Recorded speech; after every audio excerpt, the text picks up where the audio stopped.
You're not really seeing what you don't have. Yeah. Because I didn't live with my dad. He lived in America and I would visit, he would visit. Yeah. You know, and it's when you get older, you realize why you were placed with an older person that was very respected in the community in Jamaica. Make sure I went to the best schools, you know, which is the reason for my education and certain knowledge that I have. You know, I had a good start. And then when he passed away and I came here, I was kind of expecting the same treatment, which is when you're a child growing up, you just expect what you've been given all along. You just naturally, it's your, you know, your nature to get what you're used to. Would you say that it really affected you when because you said your dad was murdered, didn't it? Yeah. Yeah. I think it did. I think that was the biggest point of, you know, losing my dad. He was my world, you know, my hero. Yeah. He did a lot of stuff for me, which now I've got to know myself. I get to appreciate and love him more because he was the one that gave my first mixtape. Yeah. And I love music, you know, I love music, and he gave me like all my gifts, my first feelers. When you're 12 in Jamaica, you get your first feelers, you're happy. So, you know, he was the one that did that, and all these parcels and clothing and all these toys and stuff, and you feel like the luckiest girl alive. So those were the things that my dad offered me. And I just felt really lucky, even though I didn't have my mum around because they were separated, and he brought me to his family. So I didn't know my mum's side of family. Oh, word. And I still don't really know the side. But yeah, you roll with it. You come to England, you know, new environment, everything's new. But then it just all crushed when you don't get the, you know, the treatment that you get. You're expected to clean, cook, and do all these things. And I woke up seeing food on the table growing up in Jamaica, and a lot of people wouldn't know that. I don't go around bragging and telling people that because I know that I had ups and downs. So you don't come and be like, oh yeah, I had a nice life. No, I just know that I had that. So certain things for me was just like, okay, because I've had it growing up, so I didn't really go crazy over it or anything. Yeah. So you didn't really have to do all the things. I would have thought though, as like a woman, I'm not getting into like all of the... What the woman that should expect. No, but I come here at 13. Oh, yeah. So I'm expected to be cleaning at 13 and doing all these things when you're thinking you're coming to spend time with family, to have good times and just, you know, go traveling, go shopping. You're being told to do all these things, and then you're getting shouted at. Shouted at was a big thing for me. Because you're not used to it, I'm not used to it. So even now, as an adult, I find it very insulting to shout at people, you know? I think respect is due. But when you're younger, you know, apparently kids, it's normal to get shouted at and stuff like that, but I weren't used to it. So I took that as an offense. So my trauma was just different. Getting moved around, getting shouted at, expected to do these things when you don't even know how to. So when you come in, you staying with your auntie. Okay, and then what was going on there? Like, what kind of got you going down the wrong road? I don't think I went down any wrong road. I think I was just grieving. I was still grieving. I don't think I was allowed to grieve. And growing up in Jamaica, people don't really acknowledge your emotional sides.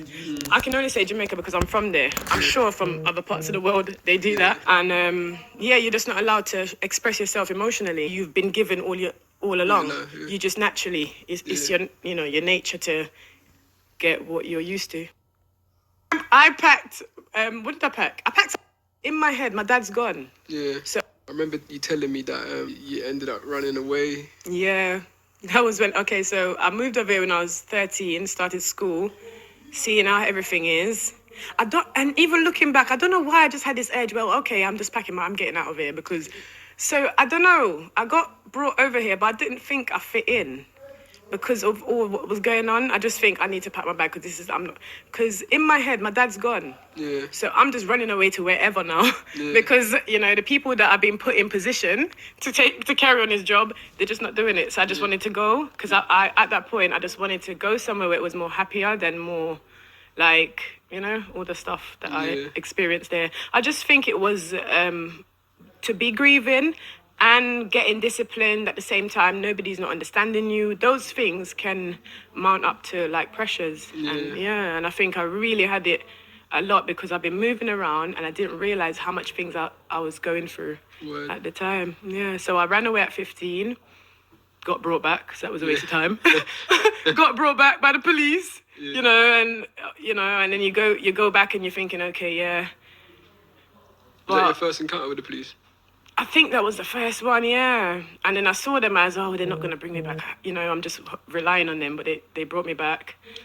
And I don't know what happened, really. I went back, but then I planned to run away at next time because the condition was still the same. You know, everyone was just quiet, felt awkward, didn't know what conversations to make because I just felt like I had this big personality.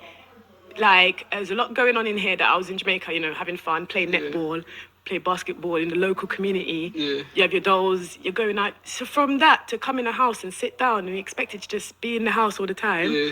plus it's awkward. I think it's all the pressures because nobody's imagine, saying, yeah. nobody has to be like excited all the time or making loud noise. But there's ways that you can make a house, a home. Yeah. Yeah, word. there's ways. And I just didn't find anything similar to what I had, Yeah. you know, out there. Yeah. Yeah, it just made it worse. So I said, no, I've got to go. So I packed everything this time because the last time I only packed my rucksack. So this time I packed, what did I pack? I packed something bigger, I don't know. Called my uncle that was working for some delivery company and he didn't hesitate. You know, my dad's brothers, like, they don't hesitate when I call them, any little support. He come and he just saw me dropping bags through the window because I lived up on the top floor. Yeah. And it was like what would you call those flats? Is it like you got the balcony up here and then you got the houses up here and then you got another? Yeah, it was one of them. Basically, my bedroom window was there and I was dashing it down on the floor and he was picking them up. And that was the day I never went back because that was everything I packed and I was 16. Yeah. I did my research, found out that you can get your own place. Oh, okay. I didn't get my own place. I went to my gran. You stayed with your gran after that? Yeah, because I don't think I was ready for independence. I think I was just seeking family love. Of course. Because if I knew better, I would have just gone and got my place. Yeah. But I didn't. So sometimes you drop out the pot and go in the fire. Yeah. And in a way, I'm not really blaming anyone because I think they all teach me a lesson. Just stop expecting certain things from the wrong people. Yeah. You know what I mean? And that's it. Word. So from there, what ended up happening, Car? I know, Moving to my gran, I got exposed to a whole different life from what I was used to. was that in a different area or something? Well, not that far. It's Housden, so it's not that far. So what did you get exposed to? I think I got exposed to, like, just a different lifestyle. Remember, my aunt, she goes to church every Sunday. I don't really do any extra activities apart from just going to church on Sunday and nothing much really. So from that to going out every day and just go and see who you want to see and just all that openness, because I don't think I started having boyfriends really early, which kind of showed how I was brought up, because everyone thought I ran away to go have boyfriends and to be bad, but they never knew that I just wanted to run away to somewhere, you know, where is like a good vibe. Yeah. Just a good vibe. That's all it was. And most of my friends they've given me that. So I think I ran away for that. And I think when I turned 19, I had my first boyfriend. And it just went off from there, broke up with him and started going out with bad boys. Yeah. So it was really up and down for me, you know, because I went out with a nice boyfriend. My family was against him. And it was just like, okay then. So I was pleasing my family for some strange reason because I hated them. But their standards mattered to me, which showed that I was just seeking for their approval. Yeah. So yeah, and I think I started smoking weed, drinking, going out all the time. Then I started arguing back to them, cussing them. And, you know, I remember throwing stuff in the house one time when there was a big argument. You ain't got no blood clot manners. That's all I heard from the side.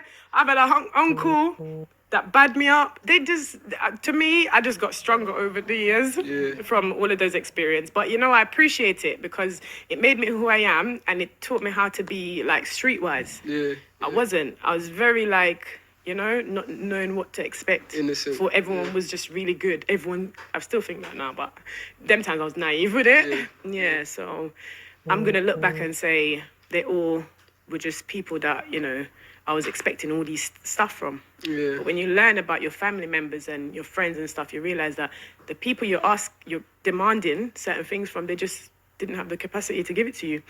Yeah, literally, it sounds like for a lot of the time you was just searching for what you had back in Jamaica and like, Yeah. like the relationship you had with your dad. I think you were trying to Because find I that believe that was what life was Yeah. how life should be. naturally as well, because that's how you was raised, innit? Yeah. So that's what do you know what I mean?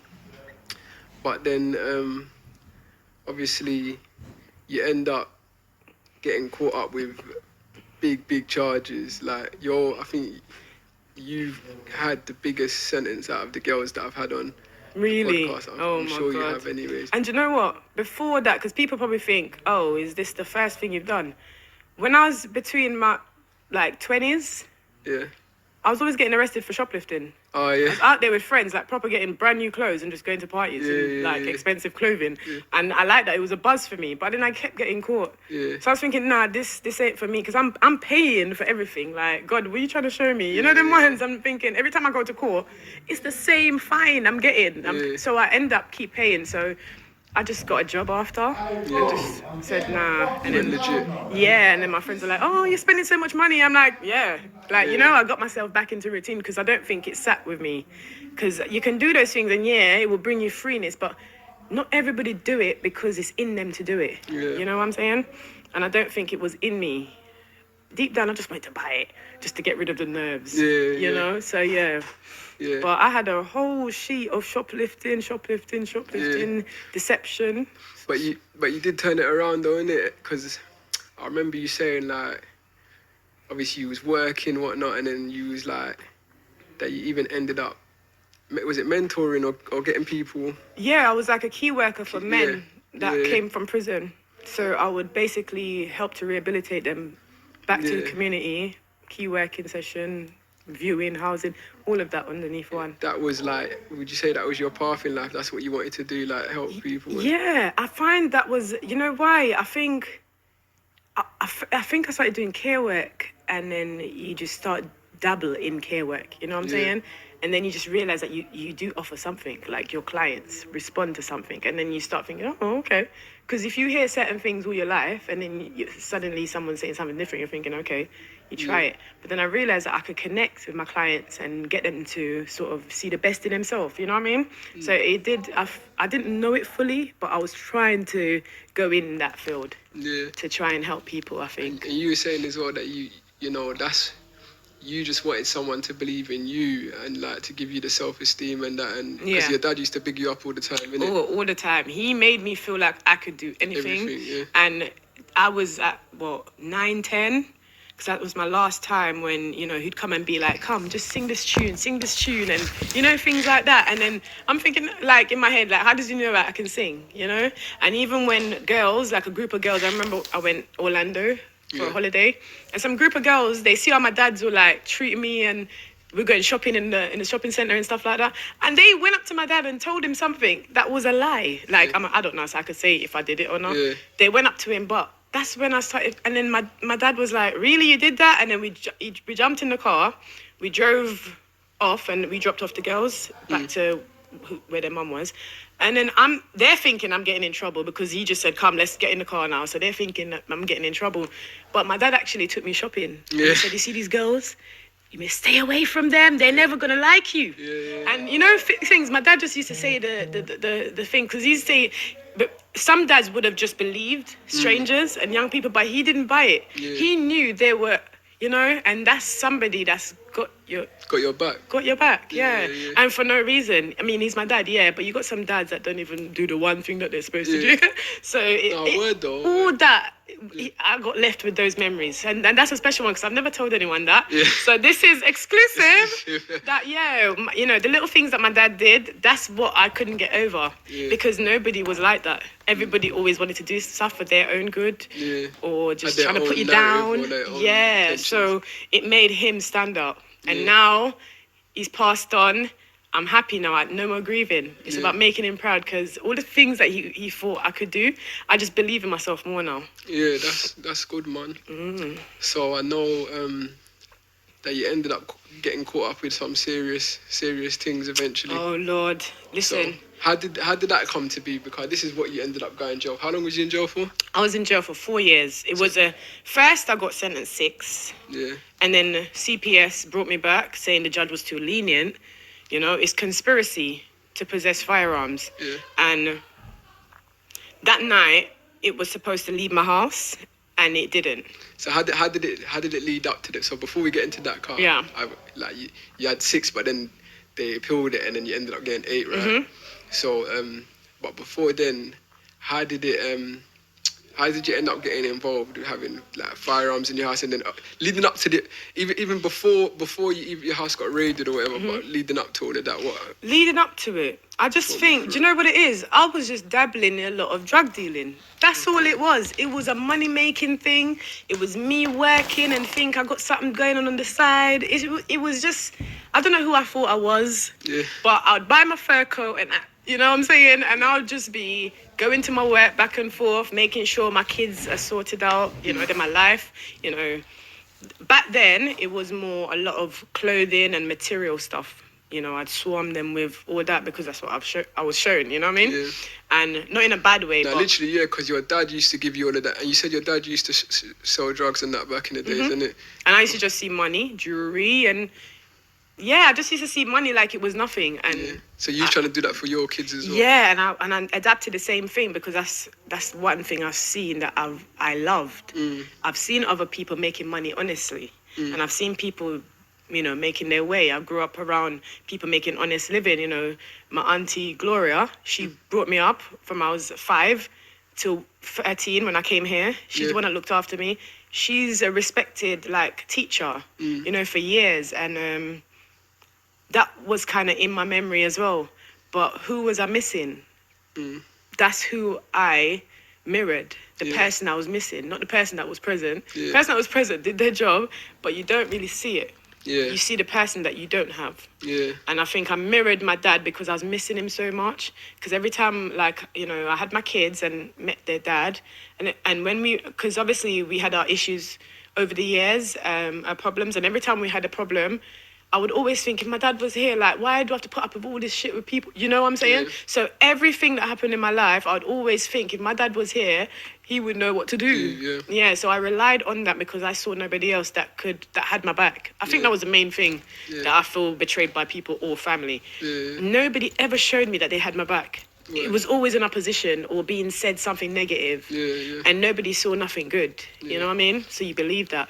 And I think that's important as well because when people are telling you the negative things of your life, it does lead to negative things to happen. Do you know what I mean? And you kind of live it then, because they're basically preaching it every day, and you end up believing it because you are what you believe. They say, is that right? Yeah, you are what you believe, and if someone's telling you every day, oh, you're this and you're that, whether you want to listen to it or it goes in subconsciously first, and you have a choice whether you believe it. So your actions now play out everything that people tell you. And how people looked at me when I ran away was when I used to see people like my aunt that knew my aunt and everything, they all looked like, they had this look like, oh, look, you know what I mean? Judging. And when they all fell out with my aunt, I saw the looks changed over time. When they saw me handling my kids, doing my thing, you know, working and all of that, they were like, you know, looking at me different. And that's when I started studying people. I was like, okay, you guys were all like jumping up when I ran away, like nothing was wrong. Now you guys have an issue with the lady.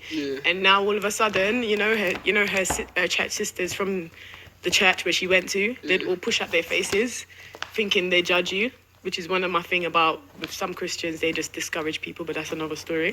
You know what I mean? But and then I watched it change over time.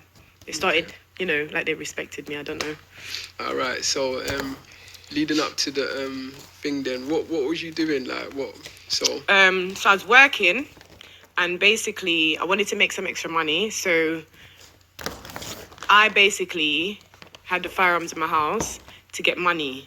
So someone said to you, like, right, can you hold these? Well, when I asked to make extra money, it would be probably drugs sometimes. And so you had asked a friend or something, you want to make some money? Yeah, like I'll ask my friend, you know, because I bump into people. You're in the area and you see people all the time. And you know what? I would go about my business or go somewhere and, you know, conversations, and then it would be like, to be honest with you, how I got into it, I think I broke up. I had an argument with my kid's dad, and then I broke up with him fully. But even though I was ready to break up and I did it, he wasn't ready, so which made it difficult.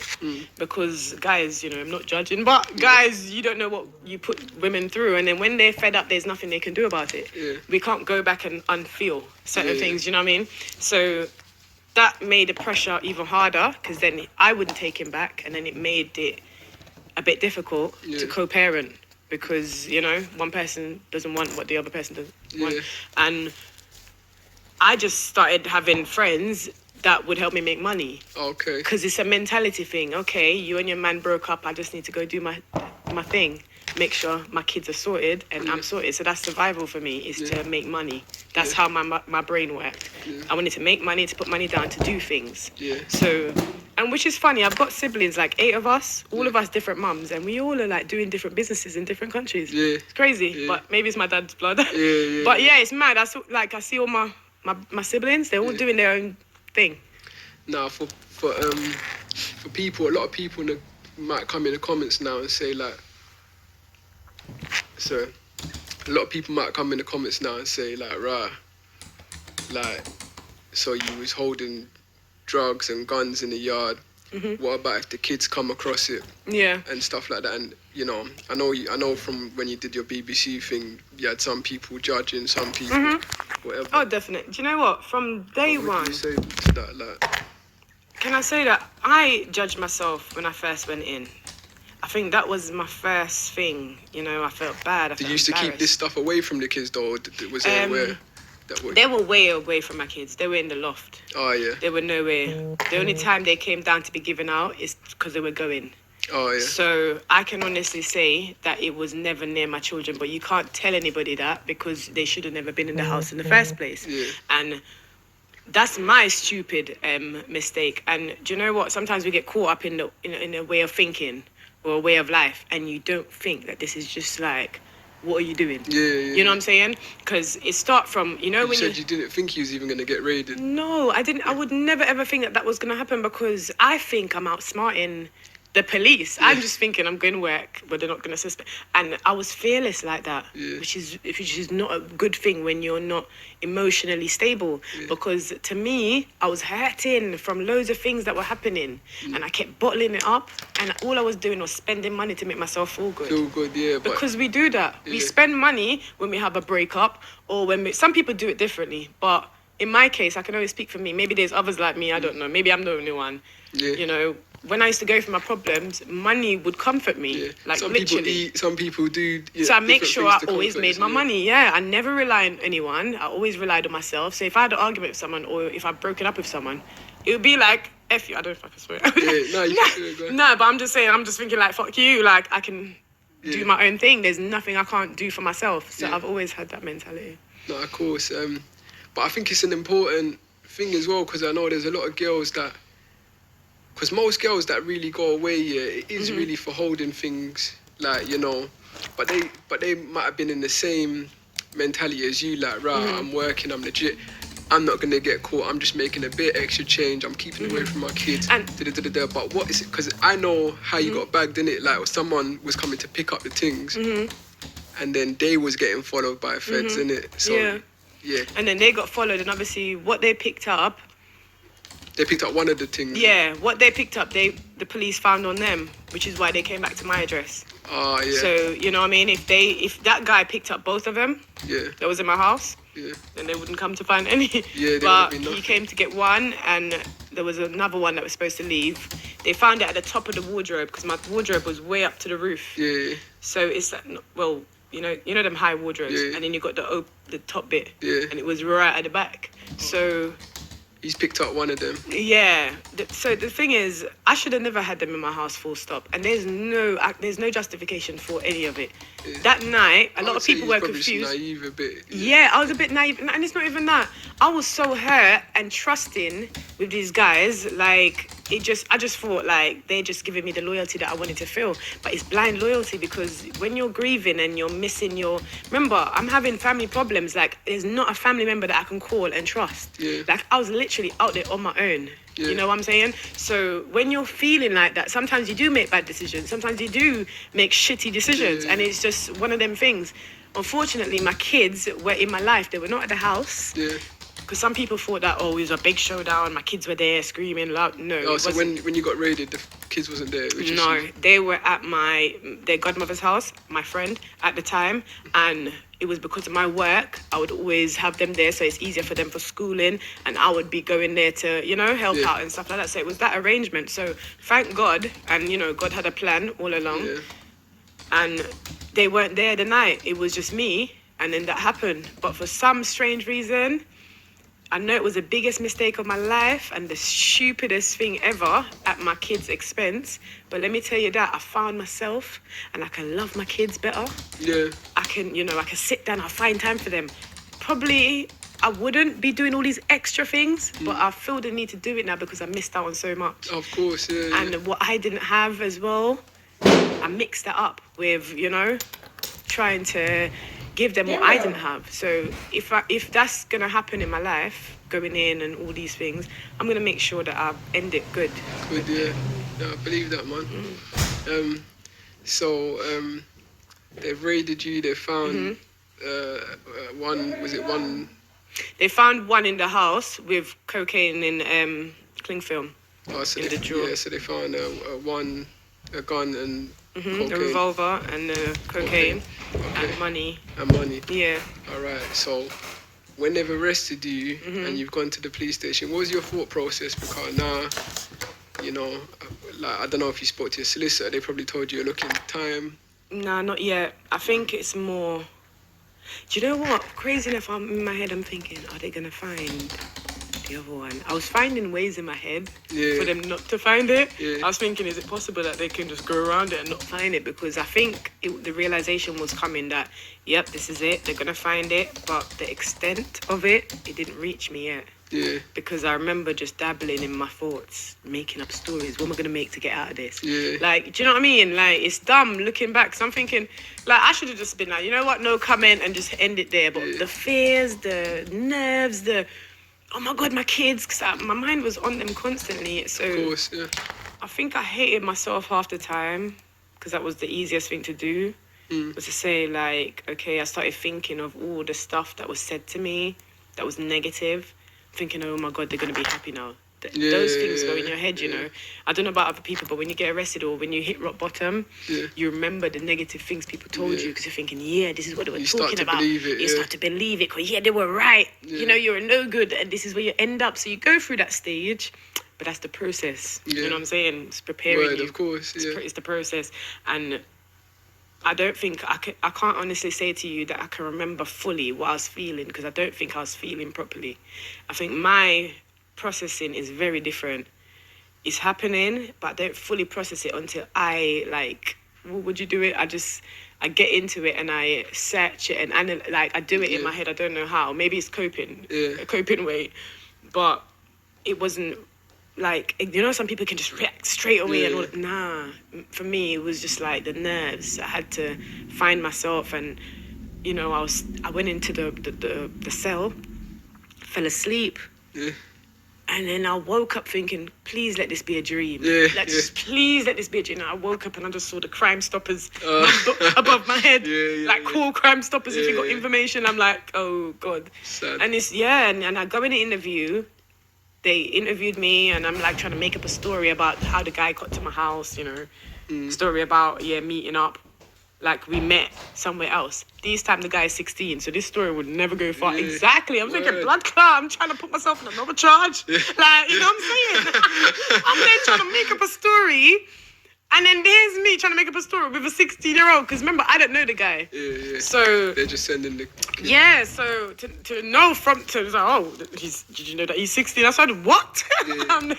Like thinking, what the hell? So it was making up stories and just not being prepared that this was going to happen. Yeah. Because in my interview, you can tell that I did not expect this to happen. This is the last thing I'd think to happen. Yeah. And and the conversations with friends and stuff, they'd be like, Tawana, what the hell? Yeah. Like, it was just like crazy because nobody knew my business. Yeah, that's just my hustle. Yeah, word. Yeah. But that must have been mad. Very mad. So what? So bam, they're reminding you now, innit? Remind me. Yeah. And hit me praying for bail and all of this. trying to get home because I'm in the problem now, so I'm trying to escape it. Yeah. You know, not That's knowing what everyone does. They're just hanging on to hope. hanging on to hope, like, yeah, it's time to get. No, they're not thinking you got sent there for a reason. You're just thinking you got to get home because you got your kids. Why? You even start asking God, like, you know, I got my kids, not taking accountability for what you did. Yeah. You know, I got my kids, God, and you're not sending me home. You know, so even that little process for me as well, cussing, blaming God. Yeah. Yeah, it was a mad one because I weren't really going to church. I grew up in the church, but I weren't really going to church like that. Yeah. So it was crazy how, for some reason, I cried out to God and just think, why aren't you sending me home and stuff like that? And then going in, seeing all different personalities, see who's begging you some tobacco. Yeah. When you get your first pack of tobacco, Yeah. you know, you're thinking like, people asking it, you're just like, and then you got people coming, don't give out your tobacco to them. You know, it just starts kicking off now how people are. It's a whole new world, isn't it? A whole new world that you got a group coming to you. Don't give them, they love to make it, and then they end up begging you. The same person warning you ends up begging you. So it just started from then. You know, I remember 2 women, they come past my door, dropped 2 leaflet asking if I was religious. I said, listen, I'm not religious. Don't believe in God. Can you just leave me alone, please? Like, just go away. Because they're annoying me because they're like 2 black women, yeah? And they remind me of church growing up. Oh, yeah. So I'm just angry and I'm pissed off thinking, yeah, you lot think I'm no good anyway. Yeah. You know what I mean? So you think those mentality of what was said or how you're viewed before that. So you put it on these 2 innocent black people that's just trying to give me 2 little encouragement and words and... They dropped the paper underneath, even though I cussed them. They flinged the paper underneath and walked off. And it was the next morning, I read the paper, and it said, cast your anxieties on him, for he cares for you. Amen. And I think that's when the journey began. I read it, and it was like someone lit a match inside. Yeah. Someone just lit a match. God eventually, innit? Huh? You ended up finding God eventually, innit? Yeah, and I don't think he was ever gone. Yeah, I know. Yeah, but you know what I mean? Yeah, I know what you mean, yeah. No, because I would probably say, oh, God found me or whatnot. I think I became aware that I was being carried. Okay. Yeah, I was being carried a lot. Word. So, like, you know, can you tell, like, because a lot of people don't really know about, you know, female prison. They hear a lot about male prisons, yeah. So, like, what really goes, like, what maybe the outside people, like, do you know anything, what goes on inside, what the outside people, I know there's a lot of, that's what I was thinking. In what aspect? Because remember, you got what's going on there. Then you had my journey separately. Yeah. What people thought my journey was, and all of that. You know what I'm saying? I'm gonna get into the rest of your thing. 'Cause I know you got a really interesting one, especially in regards to your immigration. Yeah. But Was it about the living and? Yeah, so like, you know, are there many? Like, because you know, in males' prisons, there's a lot of contraband. You know, there's a lot of phones. There's a lot of like drugs or whatever that comes inside. That's a normal day. Is that normal in female prisons as well? That's normal. I even see girls like they're getting released and they're making plans with the person of how much antidepressants and phones and stuff that they're gonna come back in for Christmas. These are like proper conversations. To just come back. Yeah, like you got people saying, you know, I don't even want to go, and all these anxieties. It was people that didn't really have a home. Yeah. And they were always talking about to do this and do that to make money. And they would make the money. Yeah. I'm not going to lie. When I told someone the other day that a pack of tobacco costs like £80 or £100, they're like, what? I said, yeah, you can make a bag in a week. Yeah. Like, you know? That's nuts though. Cause in man's like just before I left, a pack of tobacco was going for £600. I think it even went up to £800. What? So it raised at sea, and that's what, a couple of years ago. 600. Hold on, £600. It's a coronavirus, isn't it? So listen, they add rates because of a male. yeah. I think it's because of it's a man thing. Yeah, I Because think female so, prisons don't sell it for that amount. But do you know what? Do you know what it is as well, though? Yeah, I think it's because maybe the security measures are different. Maybe I don't know what goes on in female prison, but maybe it's less security, but it's maybe a